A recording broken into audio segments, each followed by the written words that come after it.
Students, ladies and gents, welcome. I have a special guest today. Super excited, former Eagle, successful and living the dream. Well, I hope you're living the dream, Kendall. But for those who don't know, this is the wonderful Kendall Riechman, interacted and founder on LinkedIn. We professionally linked up and super excited to see all the things you're doing in that. But more importantly, Kendall, we're excited to hear about what you do on the daily in that. So if you don't mind, could you introduce yourself? Tell us a little bit about what your job is and maybe in the day in the life of Kendall is like for you. Of course. So my name's Kendall Riechman. I graduated from Sandberg back in 2013. And right now I'm working in Houston, Texas as a senior project engineer. And essentially I work in construction. So I work for a general contractor, and I can tell you a little bit what that means. When a building gets built, I work for the company that you call when you need to gather up all the workers, and I manage those people. Okay. So my day-to-day job, at least currently right now, no construction has started. I'm still in the process of trying to award contracts to people to, we want to pay people to build this project. So I have to talk with tons of different companies, go through a bunch of sets of drawings, estimate what I see in the project, how much material of each item, and how much each of that's going to cost. That's kind of high level, and we can delve into the details, but I come into the office, I interact with my team. There will be a lot of collaboration based on what deliverables are required of us, that week or that month. It's a lot of ebb and flow, so there are some weeks where we're super busy, meetings all day, and then there are other weeks where it's kind of on our owners or on the people that we're trying to hire to get information to us, and we're kind of waiting around. Wow. So I think I'm safe to assume you talk to a huge variety of different people with different skills for these big jobs. Yeah. So the seat that I'm in right now, I talk to a lot of project managers who work in their offices, but depending on what phase of construction we're in, I could be talking to the people that actually work out on the construction site and who are there day in, day out, actually, building drywall, or I should say building the building and putting up drywall, laying concrete and all that stuff. So. Oh my goodness. So with I guess my natural question would be into this, what was your background in order to get into this? And was this a lot of learning on the job about what goes into construction, or is this something that you were preparing for? I just love to hear how it works from the transition from college to work and how that all works out. Yeah, definitely. And please let me know if I'm using lingo that's obviously new to you or potentially the students. But I was a civil engineer in college. I didn't start out that way in college. I actually came in as an undecided, undeclared engineer, and I had the intent to go to medical school, and I changed my major my junior year, which is kind of late, but I changed my major and decided to do construction. I've always been interested in architecture and things like that, and as an engineer, the technical stuff appealed to me. For my job, you do not need to be an engineer, but I was prepared in the sense that I had studied concrete and steel and theoretical physics and dynamics and things like that. So I was exposed to these things in college, and I went to the University of Illinois, and that, by the time I graduated, was ranked #1 in civil engineering in the country. So we bring in a lot of construction companies who aren't necessarily looking to hire you to do civil engineering work, but know that you are qualified, if not overqualified, to work in construction. Our university has a reputation of turning out students that are hardworking, good at problem solving, and have really good work ethic. So I think a lot of companies want workers with those qualities. So I actually, because I transferred so late, but I ended up going to grad school and getting a master's in civil engineering. And in between my grad school and senior year, did an internship. And that was my first look at being part of a construction company. Oh, you went to school, you changed your major, you got into engineering in that. And it sounds like U of I brings in a lot of companies, people trying to poach you and take you from that area and plug you into their company in that. So after your 4-year your degree to graduate, you said you then did an internship while also going for your master's. Is that how that works, or? Yeah, so it was kind of a unique program. It wasn't open to people that didn't go to the University of Illinois. It was specific to juniors, seniors in the civil engineering program at the University of Illinois.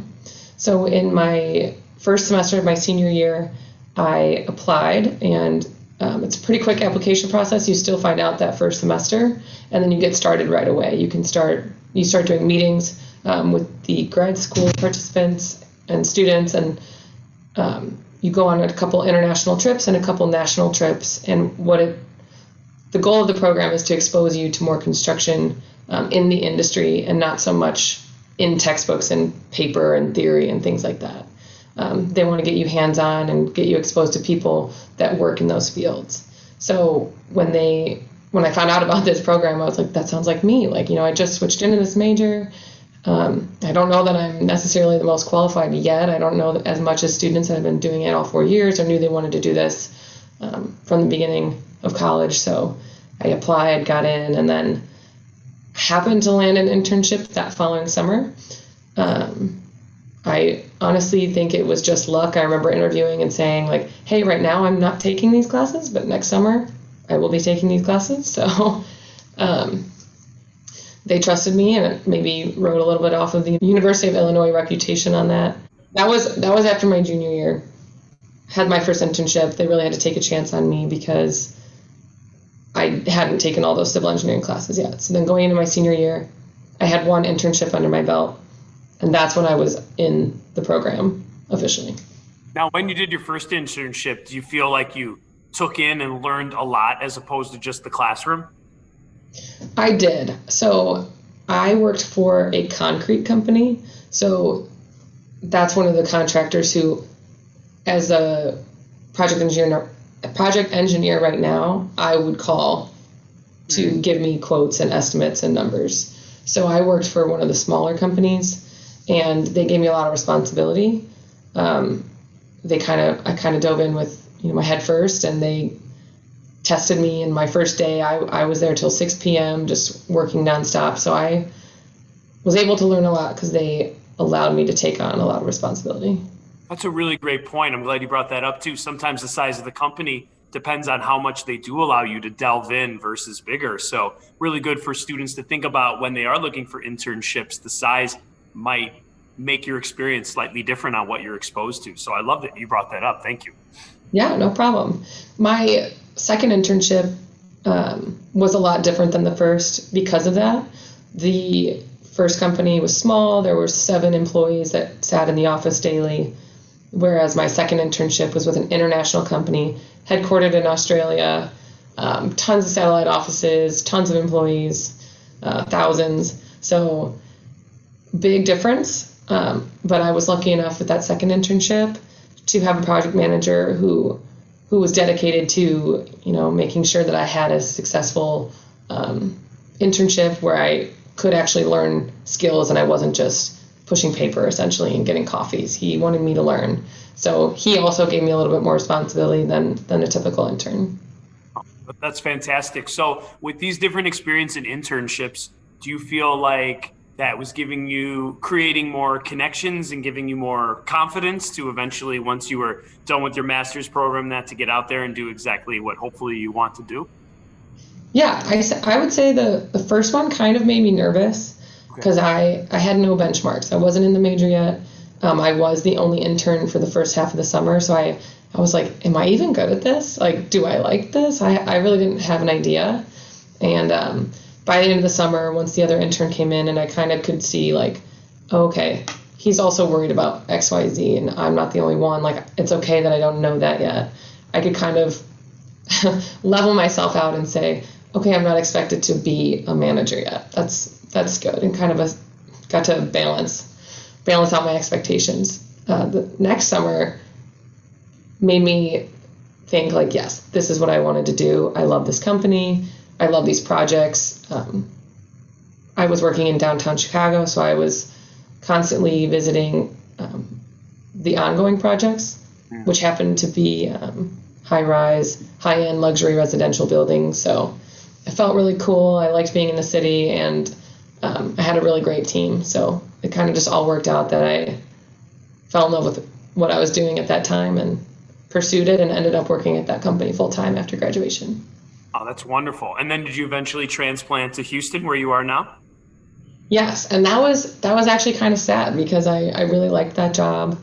I have great things to say about that company, the projects that they do, but I actually was in a long distance relationship for 2 years, and it kind of came time to prioritize and say, is this worth taking a risk and moving, or do I need to end this? And I kind of felt that it was the right relationship, and so I up and found a job in Houston, Texas, for another company that I have friends that work for this company in other cities across the U.S. And the company I work at now also came to U of I and did the career fairs there. So it's a company I was familiar with the name. I had been on one of their projects before and just had an opening on their website, and I applied and got the job. Kendall, I appreciate your transparency on that because I think sometimes we ignore when we're picking a career or a job, our personal lives do intertwine with our life and job. And we talk as students like, are you willing to work weekends or nights? And having a specific jobs fits into certain lifestyles and that. So thank you for bringing that up because I think it's not just a job. It also has to meld well with your life or where your life is in that. So that was cool of you to mention. So thank you. Yeah, you're welcome. I think that it's one of the reasons I chose this career and this path was because of the mobility of the job. In contrast, my parents are dentists, which is another great career for different reasons. But once you build that patient base and you have an office or you work somewhere, it's not typical to have the flexibility to move to a different city. And growing up, I was full of wanderlust. I loved traveling, and I just thought, like, wow, I would hate to be stuck in one city for my whole life. So I wanted to do something where that didn't matter, and it really doesn't. If I wanted to move to California, New York, like Europe, anywhere, I could do that with this job. Such a great point. Yes, not only how life interacts, but you're right. Some jobs are sedentary. You're there and you built your program and you don't want to leave it because that would affect your job. Great point. Wow. Thank you for bringing that up. I never even thought about that. That's wonderful advice and ideas when students are thinking about careers. Yeah. When we look into your daily job in that, it's obvious that, you said you had quite a few meetings, you're working with different people in that. What are some skills that you feel help you excel in your job that maybe students could benefit from knowing, like, oh, these are things I should work on? So being in management, it's essentially management. So I'm in construction management, but the same goes if it's business management or something else. You have to have attention to detail, in my opinion. Specifically with construction and what I do, I get a set of construction drawings from an architect, and then I have to go through each page, each section cut, each detail, and I have to make sure that nothing gets through the cracks. So not only am I looking through details, but then once I relay information to contractors below me or that I have to hire, there are just a lot of things that cannot go missed, like in terms of what scope they need to cover, billing, costs. It's very much something that you have to stay organized with. Because of the detail level, but also because of how many people you have to deal with. I think there was one day where I made, 45 phone calls. And it's not necessarily a sales pitch, but it kind of is. I'm not selling anything, but I'm reaching out and seeing if, you're interested in my project. Okay, you are. I'll send you the documents. Okay, you got XYZ. I need to follow up with him on Tuesday. Oh, I called this person, and now they've told me a whole different set of information. So lots of details to tell each person and then managing each person. So that takes a lot of organization as well then. Wow. Yeah. And I know it's like, it all sounds so high level. I feel like I have so much to share that I'm almost not hitting the correct points. But with construction, there's phases, like I mentioned before. And when I get out into the construction site, it kind of changes. It won't be so much attention to detail, but it's your ability to manage people and people older than you, people that are a little bit maybe more hot-headed than you, and if people get into an argument on site, how can you manage that conflict? You have to multitask even more on site because things come up.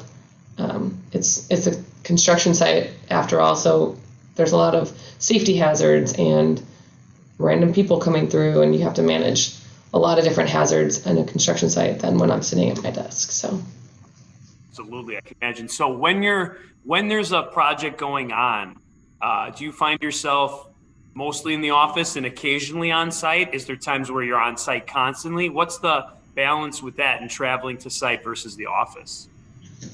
So it depends on the company. So many different companies do it one way, others do it a different way. So I'll talk about the way that my company does it. I'm a project engineer, and there are two different tracks that I can go. I can be a field engineer or an engineer that focuses more on the financial and cost side of things. My company is really good about taking into account what it is that I prefer. And I kind of prefer that hands-on learning, hands-on experience. So I'm going to be in the field. So right now, it's kind of a weird situation where we've been helping a lot of the design aspects. But as soon as construction starts, I'll be out on site, and I'll be there from 6 a.m. till when work is done that day. So there won't be any going back and forth between the office. Even if I chose the financial side of things, I would be on site all the time, but I'd be in the trailer for most of the day. Whereas I'll be physically walking around the job site all day, every day, talking with the people building the job, talking with my superintendent who's managing me and everybody else. So the way they split it up too is that I'll run a certain amount of trades, and there will be many engineers like myself kind of tackling the job together. I can only imagine the moving parts, and you're getting emails and phone calls and talking to people. Yeah, you know, ever since I've known you from years ago, and I never had you as a student, I just knew you from like volleyball, but honestly, you've always had a really strong sense of communication, and obviously that's a huge part of your job. Are there experiences or things students can do to get more natural with their communication? I mean, you must be communicating not only by phone, but by email and in person. Like, how did you gain that communication part of things that you maybe naturally had in that? Is there anything you can pinpoint that helped you with that students might be able to plug in to better their communication? Yes, so I will say that communication is one of those things that we can always do a better job of. First thing that came to mind was actually sports. I feel like because I played sports, I learned a lot about what it takes to be a part of a team, and not only, physically, but the different people on your team react to stress differently, react to your coach yelling at you differently, react to reward differently, winning, losing, all of that stuff. So I think just being surrounded by different personalities a lot can help. Managing conflict, if people get in a fight on your team, things like that. I think that's where I learned a lot of that, because at the end of the day, the goal is to win. It's to work together. So the faster you can overcome those challenges as a group, the faster you'll be able to work as a team. And I think if you're not athletic or you have no interest in sports, I think just getting involved with any group, any group that you're interested in is important. And on the other side of things, I think what really helped me is just I'm a big list person. So I'm constantly making lists, constantly checking things off lists.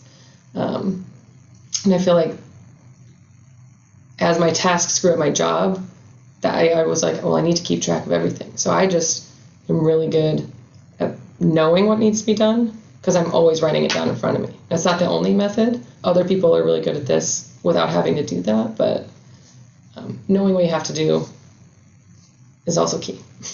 I love it.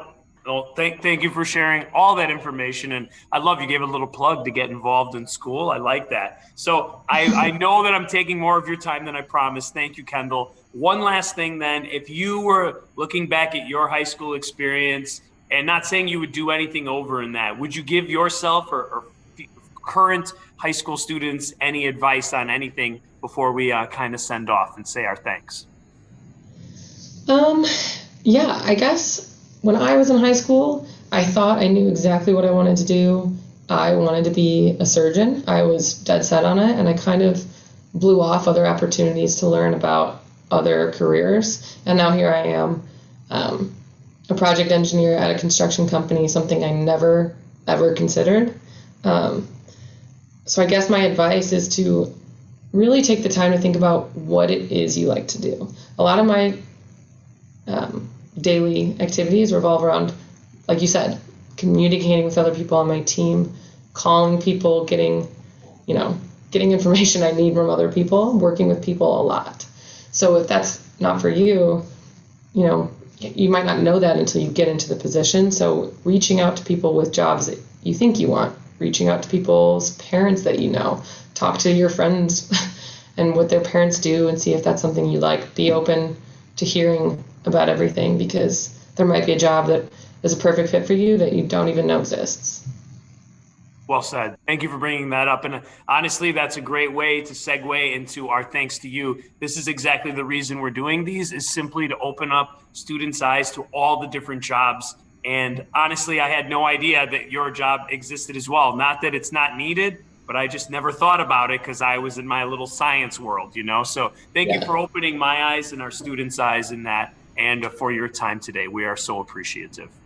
of course, you're very welcome. And I know I talked a lot about different aspects of my job, and I might not have been super clear. If you ever have any questions, or if anyone watching this has questions, please feel free to reach out to me also. Awesome. Well, we'll take you up on that, and I'll get them in touch with you if they have any questions. So, ladies and gents, Kendall Riechman, thank you so much for your time, Kendall. Thank you.